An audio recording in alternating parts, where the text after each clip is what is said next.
한 주간 장마 속에서 빗발치는 폭우 속에서 여러분들의 일상을 최선을 다해서 살아오시는 여러분들의 그 요구를 예수님의 마음으로 위로하고 또 격려하고 또 축복합니다.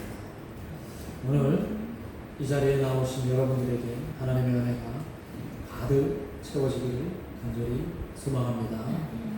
오늘 말씀의 제목은 오라 서로 변론하자라고 하는 제목입니다. 요즘 우리에게 닥치는 그런 현실 또 상황들을 이렇게 우리가 보면서 걱정하는 마음 또 불안한 마음이 자꾸 드는 건 저만이 아닐 거라고 생각을 합니다. 아마 혹자들은 저에게 또 그런 말도 해요. 이 하나님의 때 혹시 종말을 우리에게 사인으로 보내시는 건 아닐까 이런 말도 하는데, 아마 지금 성경의 표현대로 시대가 많이 악한 때라고 생각합니다. 그 악이라고 하는 것이 꼭 죄악과 관련해서 그런 게 아니라 편안하지 않은 그런 상황, 여러 가지로 일상적인 그런 삶과 너무나 다른 그런 삶을 생각하게 됩니다.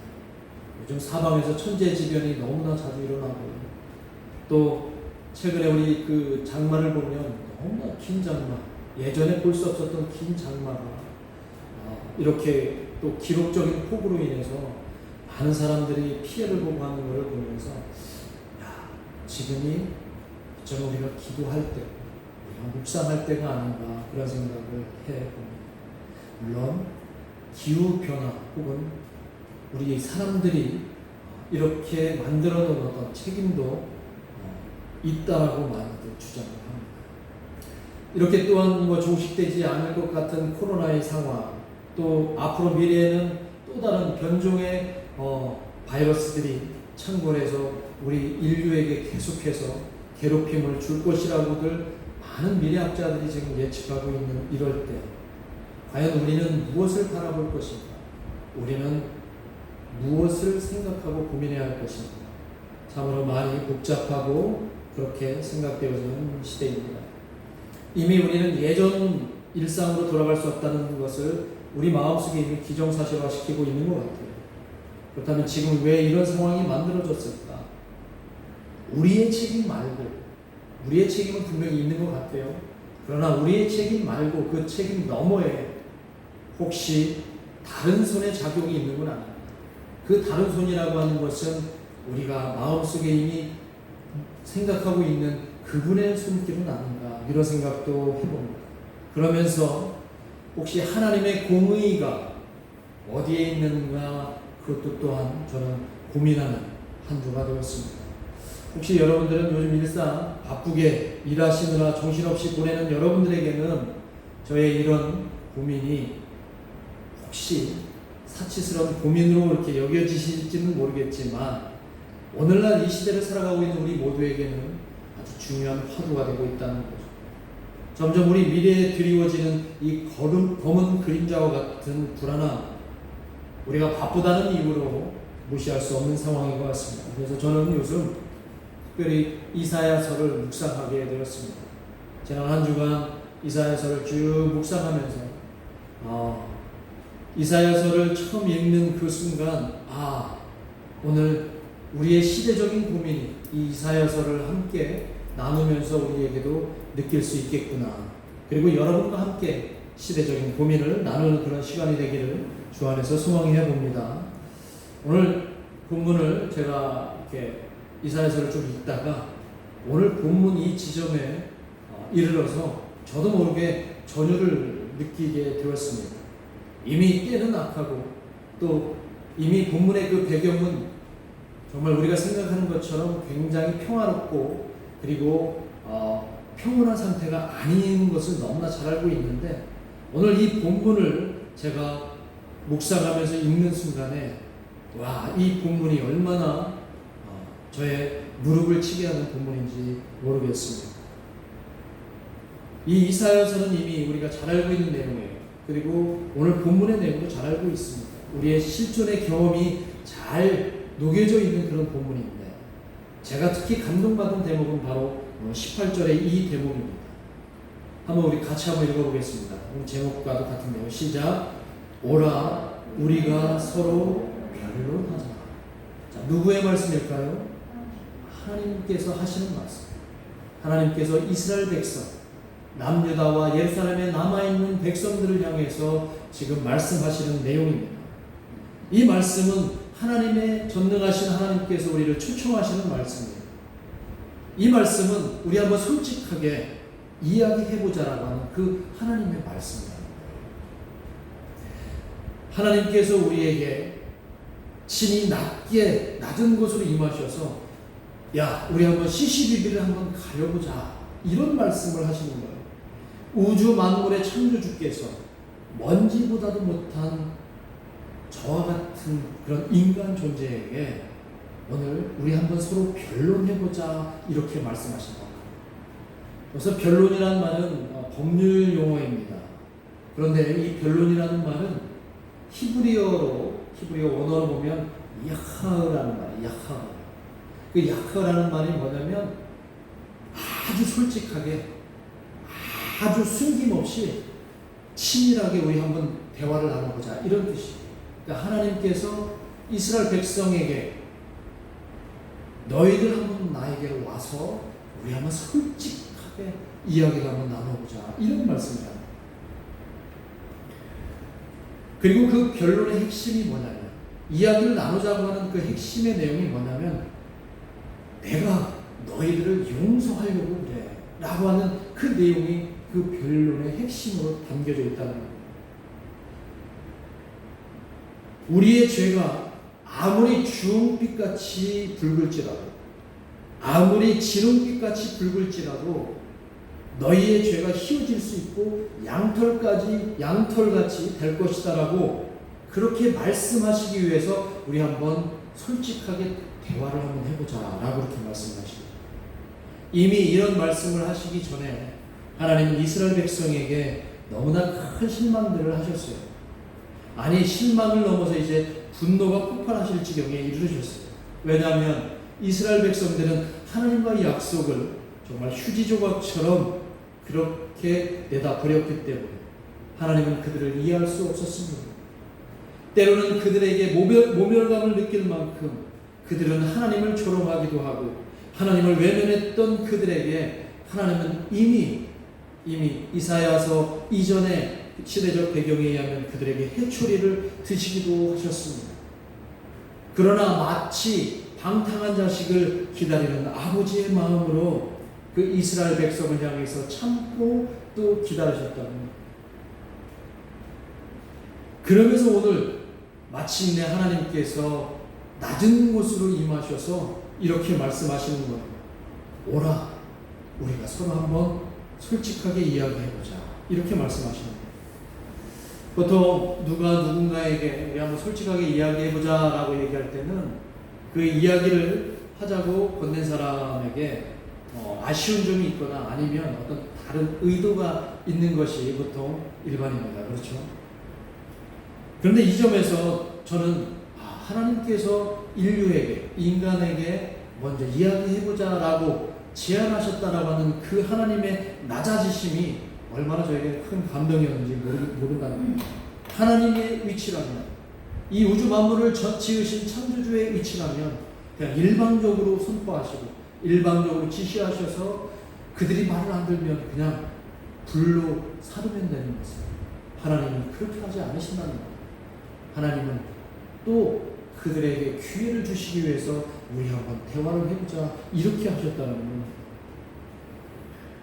자기의 마음과 뜻을 전하시기 위해서 스스로 낮아지셔서 그곳에 임하시는 그 모습이 오늘 우리에게는 감동의 지점이 되어야 된다는 것이죠. 그리고 이 감동은 이후에도 계속 나타나는데 결정적으로 우리에게 큰 감동이 되는 것은 수백 년 후에 한 사람의 아들로 하나님의 아들이 오셔서 하나님의 아들이시면서 인간의 몸을 입고 가장 낮은 곳으로 오셔서 우리에게 대화를 하시겠다라고 하는 그 하나님의 계획이 우리에게는 또 다른 감동으로 다가옵니다. 예수님이 이 땅에 왜 오셨는가에 대한 많은 사람들의 의문, 하나님의 아들이 왜 인간의 몸을 입고 이 땅에 오셨는가, 그런 의문을 갖고 있을 때 예수님은 당신이 직접 행동으로 우리에게 보여주셨는데 복음서에 보면은 모든 복음서에 나오는 말씀으로 예수님께서 세리로 있던 레이를 제자로 부르시면서 그 레이의 식사 초대를 받아서 그의 집으로 갑니다. 이 레이가 예수님의 부르심을 받고 너무나 기분이 좋았는지 자기 친구들을 전부 불러 모았어요.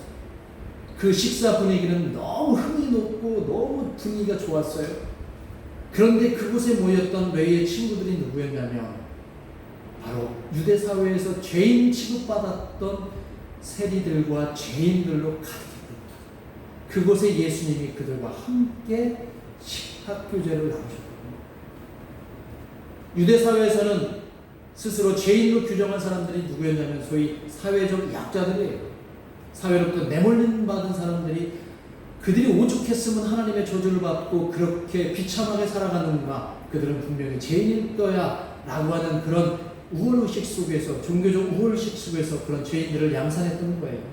그들이 누구였냐면 주로 창기들이었고 불황자들이었고 세리들이었고 가난한 사람들, 병든 사람들, 바로 그렇게 취급받던 사람들이었습니다. 그리고 이 광경을 몰래 지켜보던 당시의 유대사회, 주류사회 지도층이었던 바리새인들과 그리고 서기관들이 예수님에게 꼬투리를 잡기 위해서 이렇게 예수님에게 따집니다. 왜 당신이라는 사람은, 왜 너희는 세리와 죄인들과 함께 먹고 마시느냐? 왜 스스로 하나님의 아들이라고 여기는 자들이 저렇게 더러운 사람들과 죄인들과 어울리고 있느냐라고 비꼬듯이 예수님에게 질문하며 다그칩니다. 그때 예수님께서 그들을 한심하게 쳐다보시면서 이렇게 대답하십니다. 건강한 사람에게는 의사가 필요 없다. 의사는 병든 사람에게나 필요하지. 그래서 나는 의인을 부르러 이 땅에 오지 않았고 죄인을 부르러 이 땅에 왔다. 그리고 그들을 회개시키러 왔다. 이런 말씀을 하십니다. 예수님께서 이 땅에 누구를 만나러 오신 거예요? 죄인을 만나러 오신 것이죠. 친히 낮은 곳으로 오셔서 이 땅에 하나님의 사랑이 필요한 사람들, 그런 사람들을 만나러 오셨다는 거예요. 하나님의 사랑이 필요한 사람들은 거룩한 척하며 위선 떠는 바리새인들과 서기관들이 아니라 저 죄라고 하는 울타리 안에 갇혀서 허덕이는 사람들에게 필요한 것이 하나님의 사랑이고 하나님의 용서이고 하나님의 긍휼과 자비하심이라는 것이죠. 아이러니하게 하나님의 사랑과 용서는 언제나 죄 가운데 충만하다는 것이 오늘 우리의 신앙 고백이라는 거죠. 하나님의 사랑은 어디에서 충만하다고요? 죄 가운데서 충만합니다. 우리가 늘 죄의식 속에 살고 있을 때, 우리가 죄를 인식하고 그 죄를 벗어나고 싶어 할 때 하나님의 은혜가 우리 마음속에 침투하는 것임을 기억하시기를 바랍니다. 그러나 우리가 그 죄를 인식하고 회개의 삶으로 살아가지 않으면 하나님의 은혜는 그냥 공허한 메아릴 수밖에 없다는 사실 또한 알려주시기 위해서 오늘 하나님은 이스라엘 백성에게 친히 낮아지시러 오셨다는 거예요. 예수님의 이런 상황과 마찬가지로 예루살렘과 유다 성읍에 남은 백성에게도 오늘 하나님께서는 용서에 초점을 두시고 그렇게 말씀하신 거예요. 이리 와서 나와 함께 솔직히 한번 따져보자. 그리고 난 다음에 나는 너희를 용서하겠다. 이런 말씀을 하세요. 자, 유대 백성과 예루살렘 성읍이 지금 너무나 힘든 상황에 놓여 있다는 거예요. 그들은 하나님의 뜻을 멀리 했고 또 하나님으로부터 멀리 벗어나 있던 북이스라엘이 BC 722년에 아시리아라고 하는 그 강대국에게 멸망당하고 지도상에서 흔적도 없이 사라졌던 것을 남유다와 예루살렘에 남은 백성들은 너무나 잘 알고 있는데 그들은 그런 하나님의 사인을 제대로 읽어내지 못했다는 겁니다. 하나님은 유다와 예루살렘 역시 그런 상황에서 자유롭지 않다고 많은 선지자들을 통해서 예언하시고 그들에게 계시하셨음에도 불구하고 그들은 하나님께 돌아오지 않았습니다. 그들은 하나님께 회개하고 돌아오지 않고 오히려 자신들은 그런 일을 당하지 않을 거라고 오히려 자만에 빠져 있었던 거예요. 자신들이 핍박을 당하고 있으면서, 자신들이 고통당하고 있으면서, 엄청난 어려움 속에 있으면서도 우리는 절대로 하나님으로부터 그런 어려움, 고난을 견뎌낼 수 있는 힘이 있다라고 스스로 교만하고 자만했다는 거예요. 회개하지 않고 그들이 해왔던 것처럼 이들은 하나님께 회개하고 돌아오지 않았습니다. 오히려 자만심에 사로잡혀 있습니다. 그리고 오히려 더 성대하게 하나님께 기름진 제사를 드렸어요. 백성들은 지금 헐벗고 굶주려 있는데 오히려 가장 좋은 제물을 태우며 하나님께 기름으로 제사를 드렸던 그들이었습니다. 바로 그 제사에 백성들의 피눈물과 비명이 섞여 있었던 예배였는데도 말이죠. 그들이 내세운 그 신앙의 근거에, 그 원천에는 뭐가 있냐면 우리는 선민이라고 하는 그 의식이 담겨있거든요. 선민의식이다. 이스라엘이, 유대가 왜 하나님 앞에 그 선민의식을 잘못 활용해서 그렇게 힘든 여정을 겪어왔는지 우리는 구약을 통해서 너무나 잘 알고 있습니다. 사람들은 대부분 소신이 있어요. 그렇죠? 아마 소신이 없는 사람들은 거의 없을 겁니다. 근데 특별히 소신이 강한 사람들은, 교만함이 있는 사람들이 소신이 굉장히 강해요. 남의 얘기를 잘 듣지 않습니다. 태어날 때부터 자신들은 선민이라고 하는 의식 속에 그렇게 사로잡혀 있었던 이스라엘이 바로 그랬던 민족이었습니다. 자신들이 옳다고 여기면 다 옳았습니다. 그들은 세상 중심이었습니다. 세상 중심은 우리 유대인으로부터 시작된다고 그들은 믿었어요. 그래서 유대민족 외에는 다 뭐라고 취급해요? 이방민족이라고 그들은 여겼어요. 유대인들은 선이었고 이방민족은 악이었고 이방민족은 나그네였고 하나님의 자비에 해당되지 않는 민족이라고 그들은 여기며 모두를 괄시하는 그런 자기중심의 민족이었던 거예요. 안타깝지만 지금도 저 팔레스틴 지역에서는 여전히 이스라엘이 그렇게 하고 있는 모습이 비춰집니다. 아무튼 그런 자의식과 세계관이 너무나 위험합니다. 우리가 의식 안에 갇히면 다른 건 전혀 볼 수 없는 것과 비슷합니다. 이스라엘 백성들은 비록 그 대상이 하나님일지라도 자기의 소신 안에 하나님을 가두려 했던 거예요. 성전 안에 하나님을 가두려 했던 우리 이스라엘의 잘못을 너무나 잘 알고 있죠. 여러분, 우리나라 최고의 대학이 어느 대학입니까? 최고의 대학이 어느 대학이에요? 충신대학인가요? 아니, 신신대학인가요? 서울대학이죠. 제가 왜 서울대학을 폄하하려고 지금 말씀드리려고는 아니고, 이 서울대학교 학생들은 입학하는 순간부터 의식이 확 바뀐다. 제가 서울대학에서 한 10분 거리, 버스로 한 5분 거리에 있는 숭실대학교를 나왔는데, 여름에 이렇게 서울대학교 도서관에 가서 공부하는 때가 있었어요. 그 학생들을 보면 역시 좀 달랐어요. 그리고 우리 학교에서 그 교과서로만 보던 교수들이 서울대학교에 있으니까 서울대학교 교수가 강의하는 그 강의를 이렇게 몰래 도강을 했어요. 도둑질 강의를 들은 적이 있어요. 근데 그 사람들은, 서울대 학생들은, 교수들도 그렇고 학생들도 그렇고 이 학생 때부터 의식을 바꿔버립니다. 뭐라고 얘기하는 걸 들었냐면, 너희들이 앞으로 이 학교를 졸업하고 대한민국을 책임질 지도자들이 돼야 될 사람들, 너희들이 이 서울대학교의 그 자존감을 가지고 이 대한민국 사회를 좌지우지해야 된다, 이런 얘기를 하는 거를 이 이방인 숭실대 학생이 그걸 들으니까 얼마나 제가 마음들 바를 모르겠어요. 그죠? 정말로 그렇죠. 서울대학교 나오면은 우리나라 곳곳에 주요 요직에 다 포진하죠. 정치, 경제, 사회, 문화 모든 부분에서 서울대 학생들이 차지하고 있는 것 같습니다. 근데 아이러니하게도 우리나라에 큰 대형 사건이 터지고 큰 부패, 비리들이 사건이 터지면 이상하게도 서울대 출신들, 그런 학력을 가진 사람들이 아주 크게 사고치는 것을 많이 목격을 하게 됩니다. 꼭 그렇다는 게 아니라 그분들의 소신, 그 서울대학교 출신들의 어떤 자기 소신이나 교만함이나 자만심이 다 그런 건 아니지만 상당수가 있는 것을 저는 발견하게 됐습니다. 대단히 똑똑한 분들이죠. 그리고 자신감이 굉장히 넘치는데 자칫 그 세계 안에 갇히게 되면 그 너머에 있는 또 다른 세상을 볼 수 없는 우려도 있다는 것을 저는 알게 되었습니다. 서울대학이 우리나라에서는 최고 인류대학이지만 세계에서는 메디 하는 줄 아세요? 세계 유명 대학 순위가 메디 정도 되는 줄 아세요? 2000 뭐 한 후반대 그 통계로 봐서는 40메디 된다고 하더라고요. 예전에는 한 100위 안에도 못 들었다고 제가 학교 다닐 때는 그랬다는 얘기도 들었는데,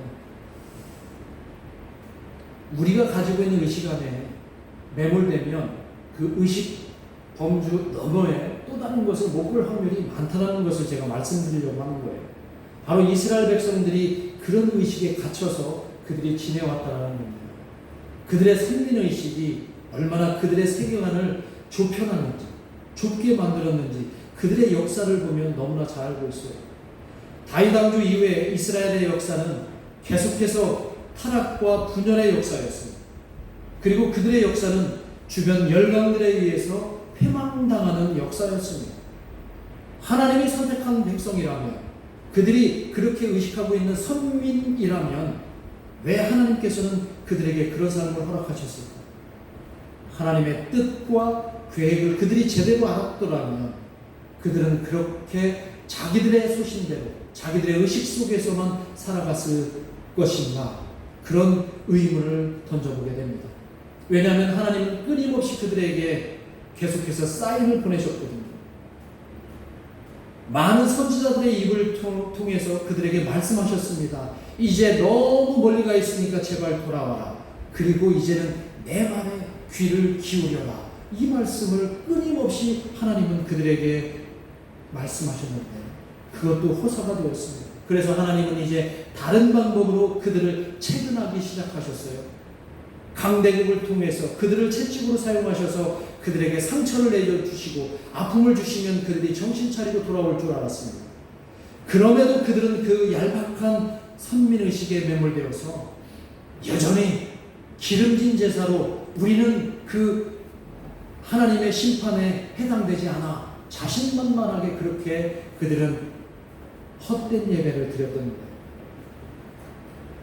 선민의식 자체가 나쁜 것은 아닙니다.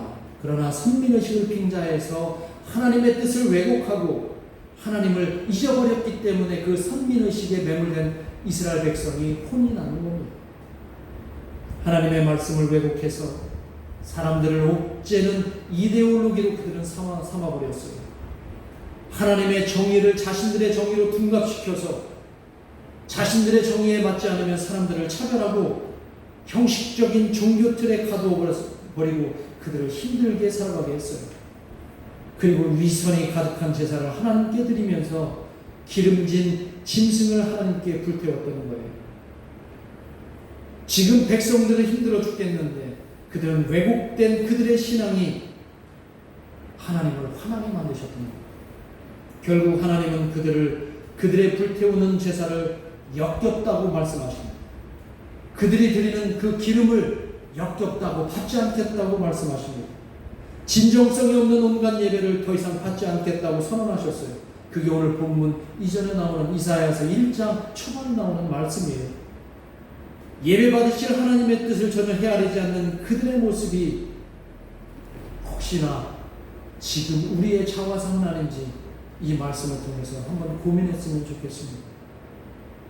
오늘 본문 앞절에서 하나님은 그들에게 이렇게 성토하십니다. 16절과 17절 말씀인데요. 오늘 본문 이 앞절에 있는 말씀 같이 한번 읽어볼까요? 시작. 너희는 스스로 씻으며 스스로 깨끗하게 하여 내 목전에서 너희 악한 행실을 버리고 행악을 그치고 선행을 배우며 정의를 구하며 학대받는 자를 도와주며 고아를 위하여 신원하며 과부를 위하여 변호하라 하셨느니라. 하나님은 이스라엘 백성들을 향해서 이렇게 호소하셨는데 그들은 정반대로 살고 있었던 겁니다. 그들은 자기 마음대로 살았어요. 회초리를 지금 맞고 있으면서도 막 울면서도 나는 그냥 내 고집대로 하겠습니다. 그런 자녀들 있어요, 없어요? 말 안 듣는 자녀들 막 맞으면서도 막 앙앙거리면서 자기 고집 끝까지 피우다가 어때요? 더 직사게 맞는 경우가 많잖아요. 그렇죠?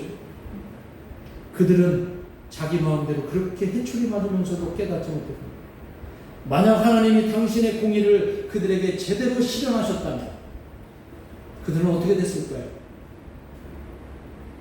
아주 멸망을 했겠죠. 아주 이 세상에 흔적도 없이 사라졌겠죠. 그러나 하나님은 그들에게 다시 기회를 주시기 위해서 오늘 본문 다시 낮은 곳으로 오셔서 그들과 함께 우리 다시 한번 얘기하자, 이렇게 말씀하시는 겁니다. 대화는 그렇게 시작했지만 우리는 그 이후에 이스라엘 백성의 역사를 또 알고 있어요. 그리고 마침내 수백 년이 지나고 나서 하나님은 예수님을 통해서 우리에게 다시 대화를 거셨고, 그리고 예수님을 통해서 우리를 다시 한번 용서해 주시겠다고 말씀하십니다. 지금도 낮은 곳으로 오셔서 하나님의 인재를 경험할 수 있도록 하나님은 지금 여러분과 함께 계시는 줄 믿으시기를 원합니다. 이 낮아지심의 하나님과 예수 그리스도의 사랑과 용서를 오늘 깊이 깨닫는 저와 여러분이 되기를 간절히 원합니다. 오늘 하나님이 본문 18절 이후에 18절 후반에서 이렇게 말씀하십니다. 너희의 죄가 주홍 같을지라도 눈과 같이 희어질 것이요 진흥같이 붉을지라도 양털같이 희게 되리라.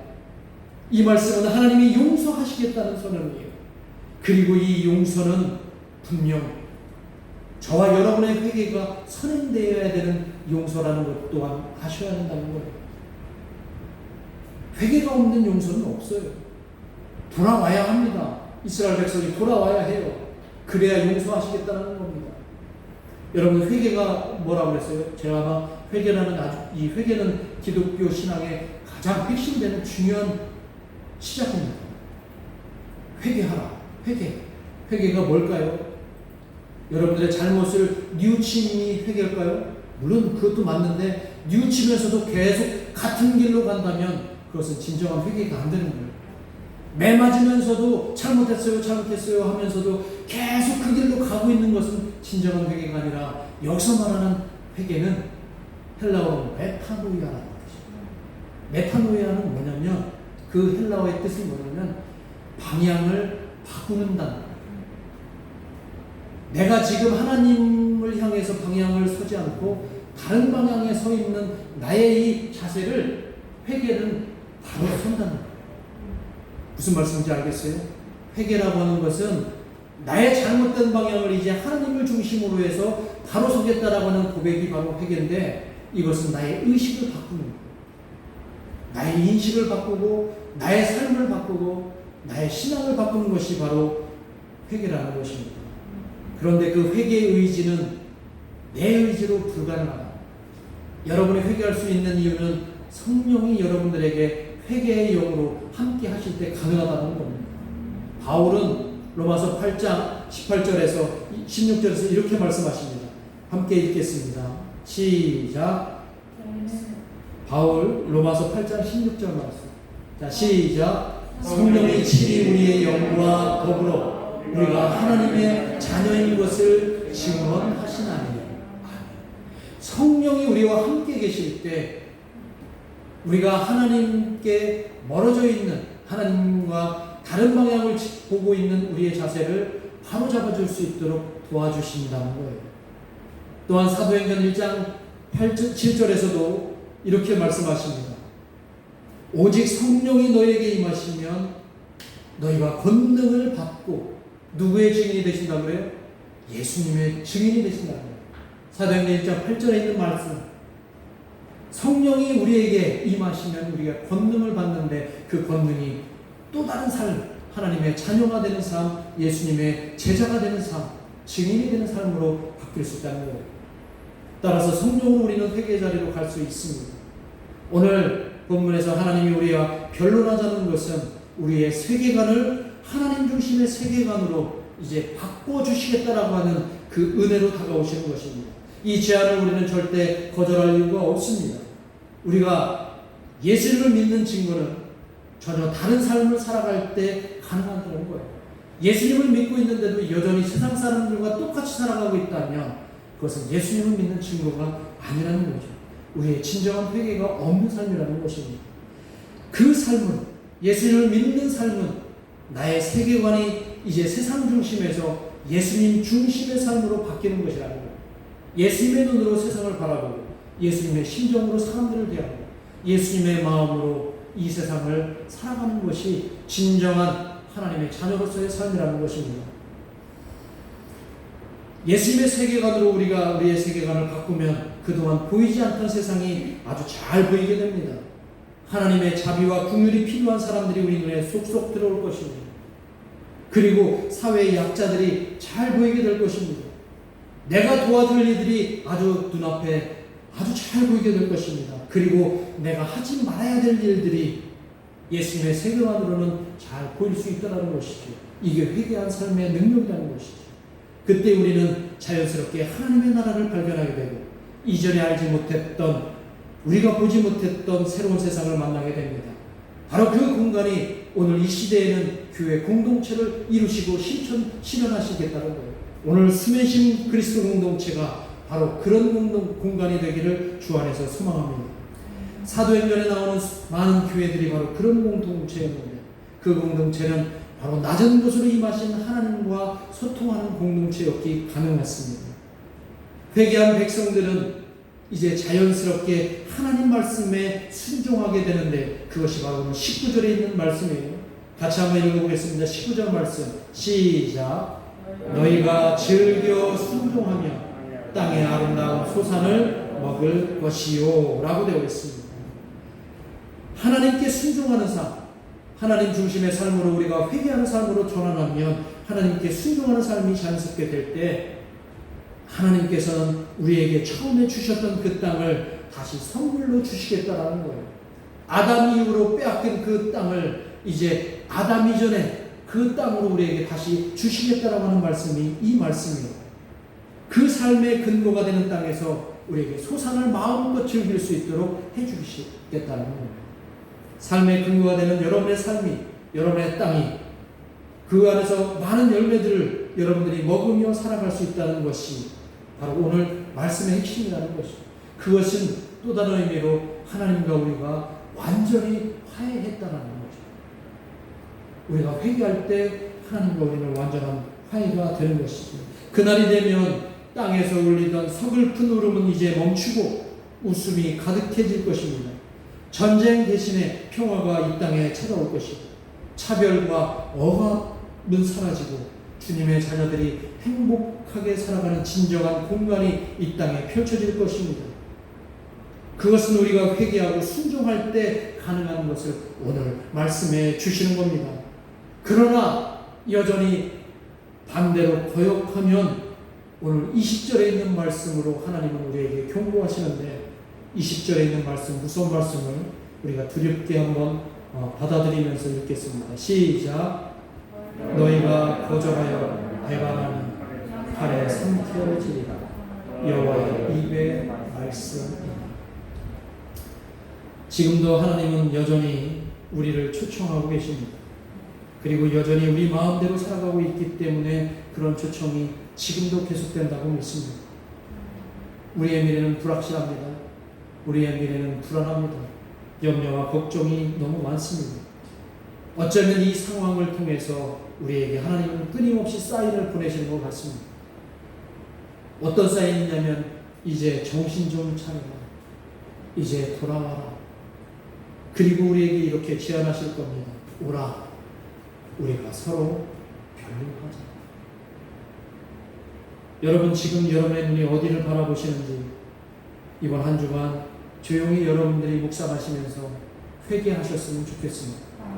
회개는 여러분의 삶의 방향을 하나님께 다시 돌리는 것이 회개입니다. 하나님 뜻에 순종하시는 한 주간의 여러분의 삶이 되시기를 주님의 이름으로 축원합니다. 우리 함께 기도하겠습니다.